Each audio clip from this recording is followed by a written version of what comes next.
अपने जीवन में आप कितने मित्रों से मिलते होंगे, कितनों को आप स्वयं जानते होंगे, कितनों का आप शुभ चाहते होंगे और कितने आपका शुभ चाहते होंगे, और कितने ऐसे भी होते हैं कि आपके समक्ष आते ही, आपसे मिलते ही वो अपने जीवन का दुखड़ा गाने लगते हैं कि उनका कोई कार्य ही नहीं बनता। वो क्या करे? कार्य प्रारंभ होने से पूर्व ही कठिनाइयां आ जाती हैं। कठिनाइयों के कारण वो आगे नहीं बढ़ पाते। क्या आपको पता है ऐसे लोगों की वास्तविक समस्या क्या होती है? क्या उनकी समस्या मार्ग में खड़ी बाधाएं हैं, या वो कठिनाइयां जो उनके कार्य को कभी संपन्न ही नहीं होने देती? सत्य तो यह है कि वास्तव में ऐसे लोग अपना कार्य कभी प्रारंभ ही नहीं करते। आधे मार्ग से उल्टा लौट जाने से अधिक बुरा यह है कि अपना कार्य कभी प्रारंभ ही ना कर। तनिक कार्य तो प्रारंभ करके देखिए, विश्वास कीजिए आप कभी खाली हाथ नहीं होंगे। आपको गर्वित करने के लिए सफलता भले ही आपके हाथों में ना हो, परंतु सफलता पाने का ज्ञान आपके हाथों में अवश्य होगा। बालक, मेरी शत्रुता तुमसे नहीं है, मेरे मार्ग से हट जाओ, अन्यथा अपने प्राणों से हाथ धो बैठोगे। तो आज मैं उस कलंक को दूंगा जो मेरे परिवार के माथे पर है, कि अपने कुलवधू के अपमान का प्रतिकार नहीं कर पाए।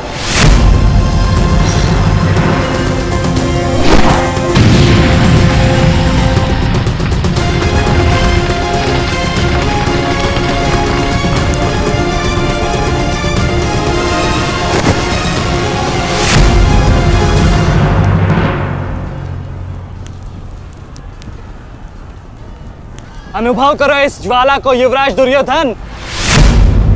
ये वही ज्वाला है जो इतनी वर्षों से मेरी माता के हृदय में धधक रही है।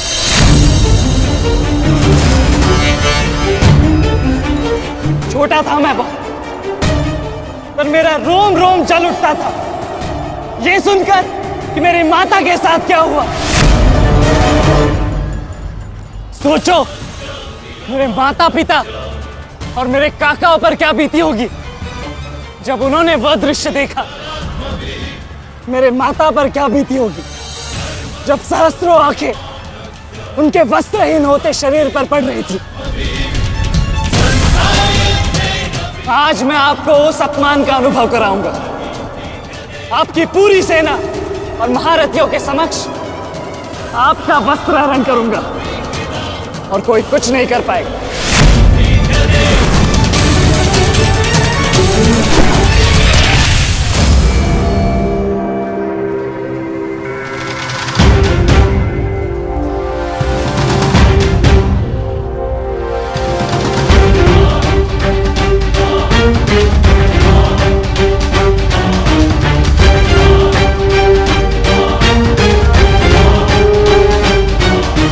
अनुभव करो उस अपमान का, अनुभव करो उस वस्त्रहरण से हुए अपमान का जो आप सभी ने किया।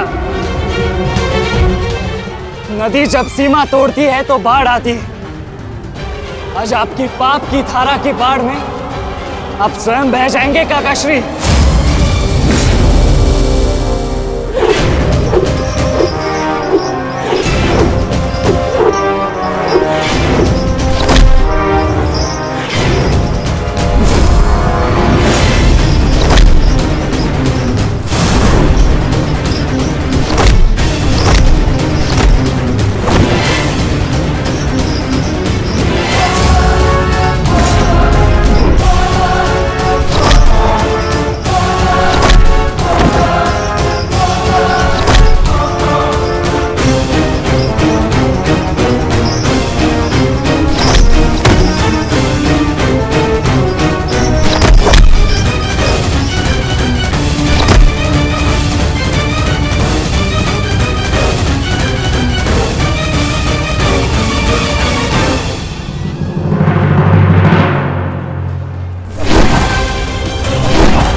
आप अपनी शक्ति व्यर्थ कर रहे हैं आचार्य।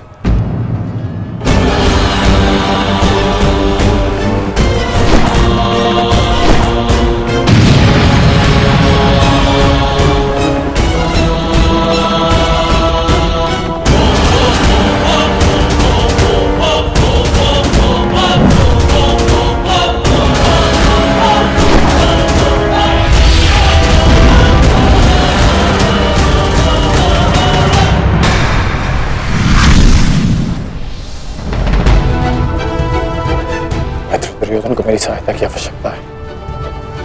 चलो सत्यसेन।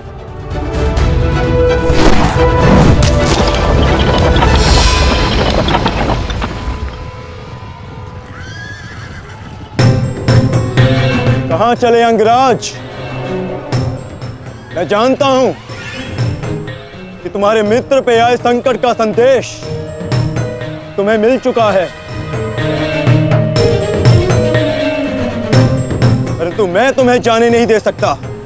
तुम कदाचित मुझे रोक सकते थे अर्जुन, परंतु तुमने एक भूल कर दी।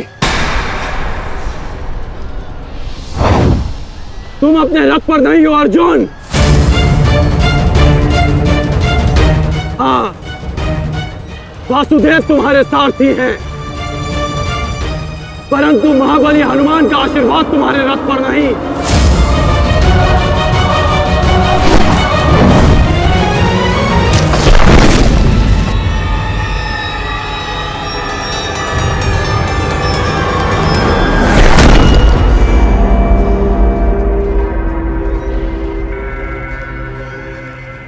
चलो। मैं अभी भी पराजित नहीं हुआ हूं कर्ण। तुम इस प्रकार द्रोण छोड़कर नहीं जा सकते।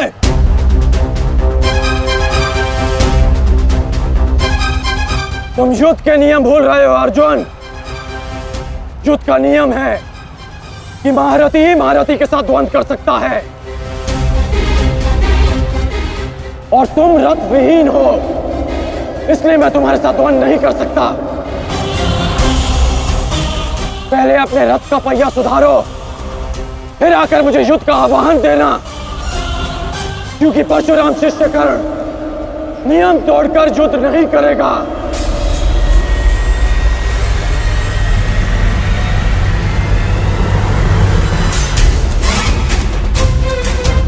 चलो सत्यसेन।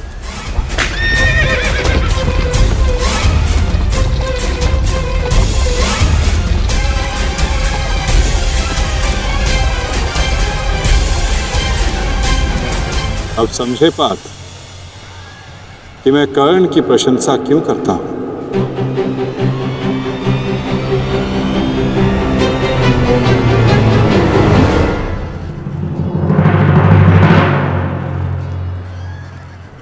मानता हूं कि आपका वध करना काकाश्री की प्रतिज्ञा थी। उनकी प्रतिज्ञा को भंग करने का दंड मैं सह लूंगा, परंतु आज अपनी माता के अपमान का दंड मैं आपको अवश्य दूंगा।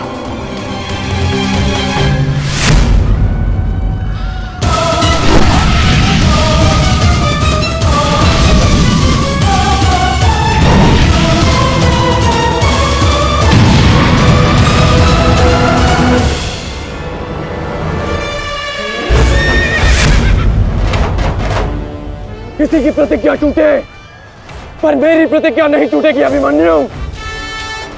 और मेरी प्रतिज्ञा है कि जब तक मैं जीवित रहूंगा, मेरे मित्र के प्राण नहीं जाएंगे।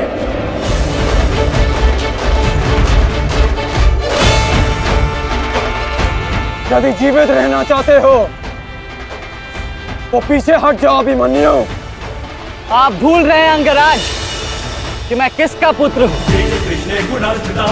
पीछे हटने के बारे में सोच भी नहीं सकता। तो प्रहार सहने के लिए तत्पर रहो।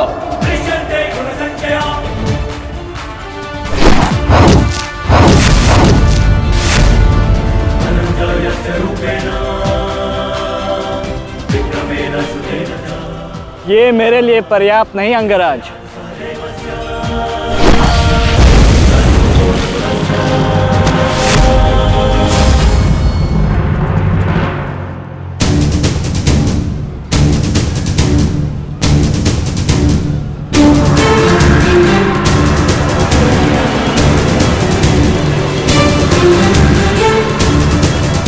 ना मेरे पास बाणों की कमी है और ना प्रहारों की।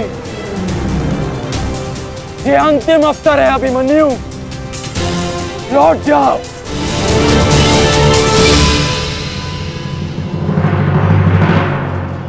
तो मेरे तुनीर में भी उत्तर प्रस्तुत है अंगराज।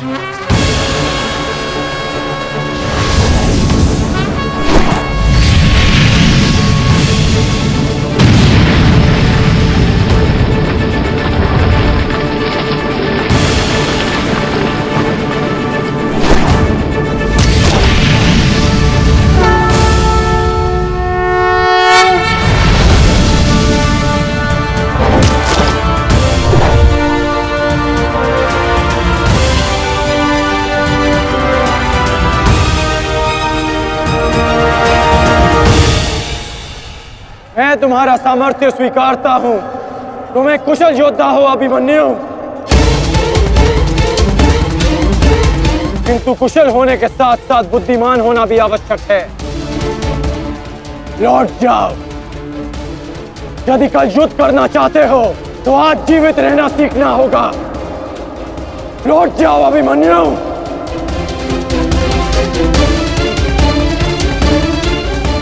एक योद्धा के लिए आज या कल नहीं होता अंगराज, उसके लिए केवल वो ही पल होता है जिसमें वो मृत्यु के सामने खड़ा होता है।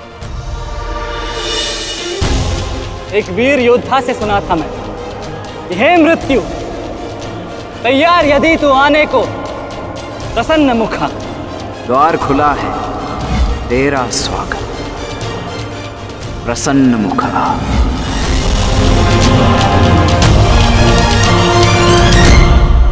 मुझे रोकने का अब केवल एक ही अस्त्र है आपके पास, ये आपको मेरा वध करना होगा। तो लीजिए अंगराज, अपने पुत्र के मृत्यु का प्रतिशोध लीजिए। आपके समक्ष आज वो योद्धा खड़ा है जिसके पिता ने आपके पुत्र का वध किया था। प्रतिकार कीजिए अंगराज, रुके क्यों है? क्योंकि जो पीड़ा मैंने सही, मैं नहीं चाहता कि वो पीड़ा मेरा शत्रु भी सहे। कृष्ण ने अपना विकल्प स्वयं चुना था। वो रणभूमि छोड़कर जा सकता था, परंतु उसने मृत्यु चुनी। गर्व है मुझे तुम जैसे युवा योद्धाओं पर, जो अपना कर्तव्य पूर्ण करने के लिए सदैव तत्पर रहते हैं। मैं जानता हूं कि तुम पीछे नहीं हटने वाले अभिमन्यु, परंतु मुझे भी अपना कर्तव्य पूर्ण करना है।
तुम्हें देखकर मुझे अपना बचपन स्मरण हो रहा है।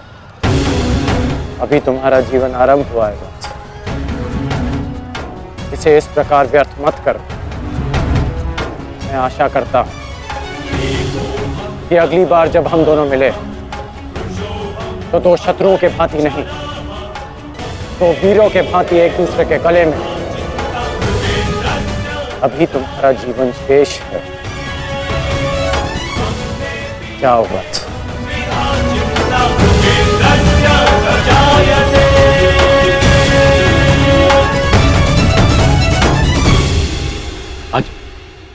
आज कौरवों की विजय हुई है गांधारी। पांडवों की एक अक्षुणी सेना को ध्वंस कर दिया है हमने आज। भीम हमारे एक भी पुत्र को क्षति नहीं पहुंचा पाया, एक भी।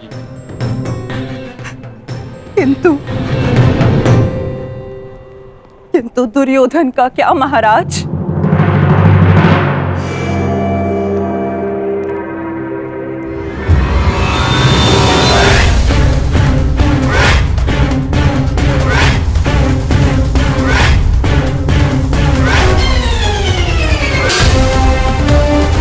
मित्र,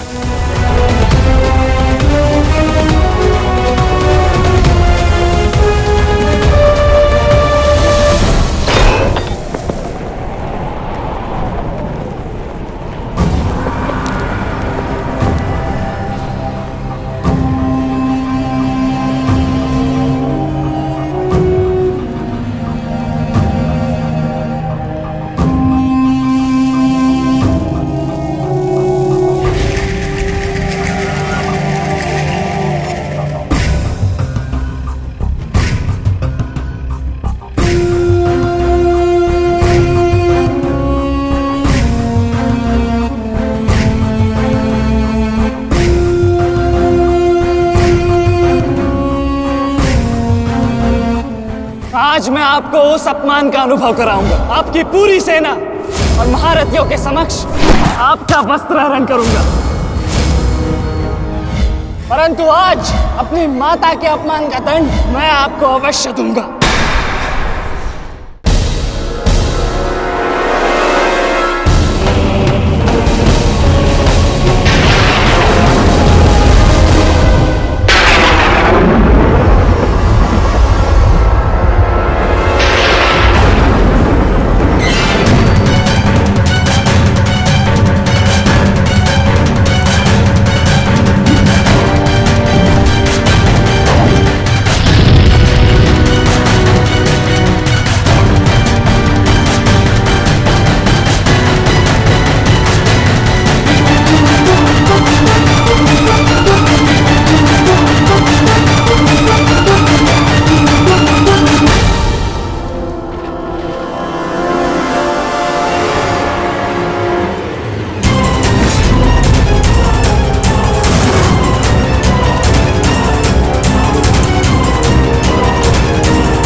दुर्योधन, रुकिए ज्येष्ठ, ऐसा मत कीजिए।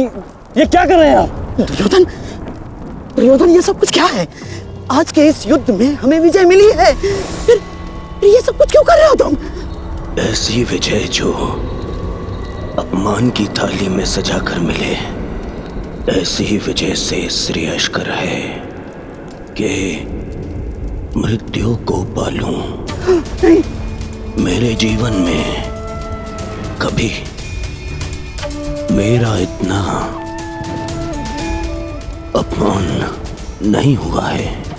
अब इस जीवन का और कोई मूल्य नहीं। मैंने ये युद्ध संपत्ति के लिए नहीं, अपने हट, अपने सम्मान के लिए बुलाई थी। अब जब सम्मान ही नहीं रहा तो इस विजय का मैं क्या करूंगा? मेरी सेना के सामने विश्व के महानतम योद्धाओं के रहते वो 16 वर्ष का बालक मेरे वस्त्र हरण कर गया और चेतावनी देकर गया है कि युद्ध में जब भी मिलेगा पुनः यही दोहराएगा। अब ये वस्त्र हरित दुर्योधन सम्राट बन भी गया, कैसे अपनी सेना से, अपनी प्रजा से पाक मिला पाऊंगा मैं। इस लज्जा के साथ मैं अब जीवित नहीं रह सकता। नहीं दुर्योधन, देखो अपने क्रोध पर काबू पाओ। देखो विजय हमारे निकट है दुर्योधन, मानो मेरी बात। छोड़िए मुझे मामाश्री, छोड़िए मुझे, अन्यथा इस अग्नि में मैं अपने आप से पहले आपकी आहुति दे दूंगा। छोड़िए मुझे। नहीं, छोड़िए, छोड़िए मुझे।